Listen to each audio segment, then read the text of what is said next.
Assalamualaikum warahmatullahi wabarakatuh. Nama saya Nur Aina Syahidah binti Muhammad Ali. Nombor matrik D1831139. Okey, hari ini saya akan menerangkan jawapan bagi assignment individu subjek Organization Behavior. Okey, berbalik kepada soalan yang pertama, iaitu apakah maksud kepimpinan? Menurut Kurt Holness, kepimpinan adalah satu proses yang di mana seseorang pemimpin akan mempengaruhi aktiviti kumpulan dan menentukan matlamat serta menyusun strategi bagi mencapai matlamat tersebut. Selain itu, untuk menjadikan seseorang pemimpin itu, mereka perlu menguasai satu konsep, iaitu mempengaruhi, supaya mereka mampu untuk mempengaruhi orang lain supaya membentuk tingkah laku ataupun tindakan yang seragam. Di samping itu, kepimpinan juga wujud dalam pelbagai bentuk sosial, seperti kekeluargaan, kumpulan dan organisasi. Dalam masa yang sama, menurut Kans dan Han juga ada mengatakan kepimpinan amat penting dalam sesebuah organisasi kerana sesebuah organisasi tidak akan lengkap tanpa seseorang pemimpin. Ini kerana pentingnya seorang pemimpin dalam sesebuah organisasi kerana mereka mempunyai kuasa dalaman organisasi yang boleh membawa kepada perubahan struktur, polisi dan juga pengurusan sumber organisasi. Malah, pemimpin juga mampu dalam mengendalikan isu berkaitan dengan sumber manusia di dalam sesebuah organisasi, dan ini terbukti terdapatnya kadar tukar ganti yang sering berlaku di dalam organisasi. Okey, seterusnya saya akan menerangkan jawapan bagi soalan yang kedua, iaitu jelaskan 3 perbezaan antara pemimpin dan pengurus. Okey, pertama sekali saya akan menerangkan apa itu pemimpin dan apa itu pengurus dahulu. Seperti mana yang kita ketahui, ramai yang berpendapat bahawa pemimpin dan pengurus adalah perkara yang sama, tetapi sebenarnya tidak. Biasanya, seorang pemimpin dan pengurus mendapatkan gelaran mereka dalam persekitaran bekerja, pendidikan ataupun pasukan melalui demonstrasi kemahiran kepimpinan dan pengurusan mereka. Dalam situasi yang ideal, seorang pemimpin harus mempunyai kualiti pengurusan, dan begitu juga seorang pengurus yang harus mempunyai kualiti kepimpinan dalam diri mereka. Seterusnya, saya akan memberitahu 3 perbezaan antara pemimpin dan pengurus. Okey, perbezaan yang pertama yang saya boleh berikan antara pemimpin dan pengurus adalah kalau macam seorang pemimpin, dia adalah seorang yang berpengaruh, bertanggungjawab dan merupakan contoh bagi orang lain.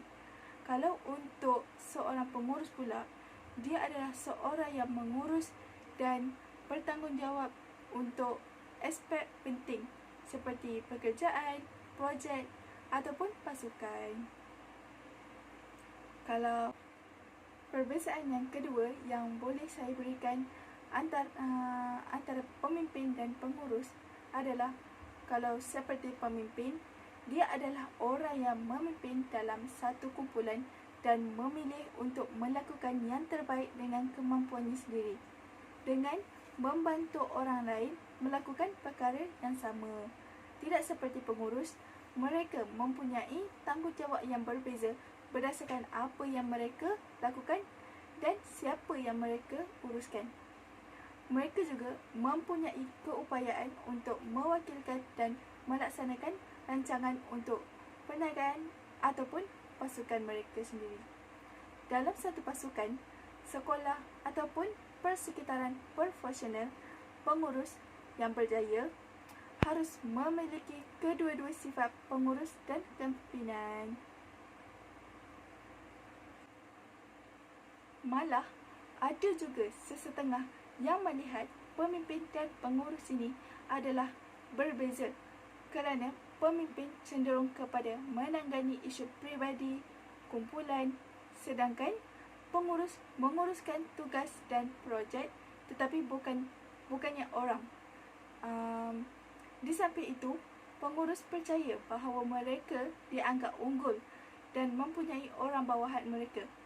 Yang dimaksudkan orang bawahan ini adalah orang yang harus mengikuti mereka dan melakukan apa sahaja yang diarahkan oleh pengurus mereka. Perbezaan yang ketiga pula bagi pemimpin dan pengurus, iaitu kalau macam seorang pemimpin, dia tidak mempunyai orang bawahan, tetapi mereka mempunyai pengikut. Pengikut ni adalah orang yang percaya kepada apa yang mereka ajarkan oleh pemimpin. Malah, pengikut tidak akan dipaksa untuk mengikut seseorang pemimpin tersebut. Tidak seperti pengurus yang orang bawahannya perlu mematuhi peraturan mereka. Akhir sekali ialah soalan yang ketiga, iaitu terangkan setiap satu petikan dan berikan contoh yang sesuai. Okey, untuk petikan yang pertama, bagi pendapat saya, ia perlu kerana di dalam bentuk organisasi terdapat kelompongan antara organisasi dan ahli-ahlinya. Justru itu, kehadiran seorang pemimpin adalah bagi mengisi kelompongan tersebut. Seperti contoh, pentingnya seorang pemimpin di dalam sesebuah organisasi tersebut kerana seseorang pemimpin memainkan peranan yang amat penting dalam menentukan sesebuah kejayaan ataupun kegagalan di dalam sesebuah organisasi tersebut.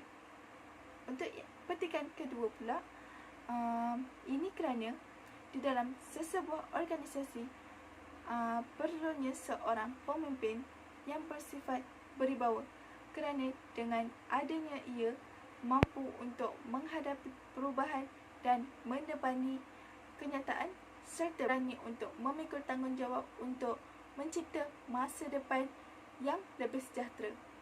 Malah, dunia hari ini lebih memerlukan seseorang pemimpin yang berjiwa beribawa serta mempunyai matlamat yang jelas untuk memikul amanah untuk membantu masyarakat dan negara dalam mengatasi setiap cabaran yang paling sukar yang dihadapi ketika menyesuaikan diri dengan situasi baru.